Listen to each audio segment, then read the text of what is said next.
Hi everyone, welcome to Competitive Aspirants. This is Murali, Competitive Aspirants Group Admin and Founder. Friends, నిన్న మనకి SSC GD constable results రావడం జరిగింది.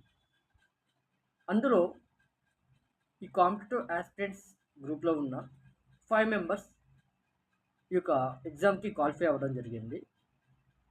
And కాబట్టి ముందుగా వాళ్ళకి కంగ్రాచులేషన్స్. అండ్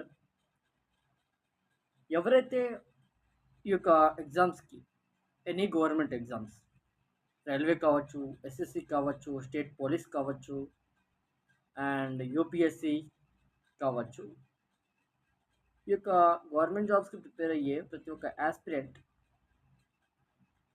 మీరు ఫస్ట్ ఆఫ్ ఆల్ తెలుసుకోవాల్సింది ఏమిటంటే, ఎగ్జామ్ అటెంప్ట్ చేసిన తర్వాత రిజల్ట్స్ వచ్చిన తర్వాత ఎవరైతే క్వాలిఫై అవ్వలేదో, that is not called failure, that is just not qualified. మీరు అంతే, క్వాలిఫై అవ్వలేదు అంతే, రైట్. ఫెయిల్యూర్ అనేది కాదు, క్వాలిఫై అవ్వలేదు.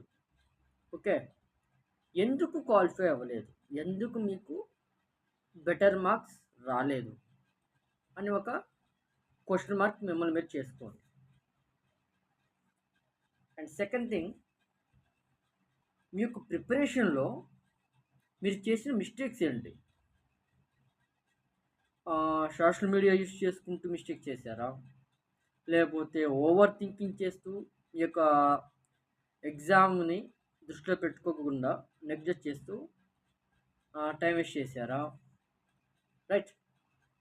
లేకపోతే సబ్జెక్ట్ అర్థం కాక ఆ యొక్క సబ్జెక్ట్ని మీరు ఇంపార్టెంట్ టాపిక్ని మీరు స్కిప్ చేశారా అనేది ఒకసారి మీరు ఆలోచించండి.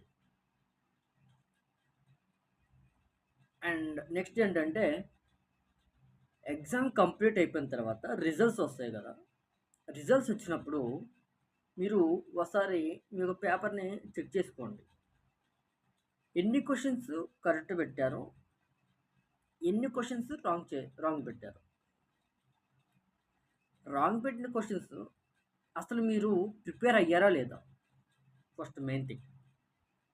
ఆ యొక్క టాపిక్ని మీరు కవర్ చేశారా లేదా. ఓకే, కవర్ చేయకపోతే ఇంకా ఎంత కవర్ చేయాలి, ఇంకా ఏ టాపిక్స్ ప్రిపేర్ అవ్వాలి, ఏ టాపిక్స్ నుంచి రిపీటెడ్గా మోర్ దెన్ క్వశ్చన్స్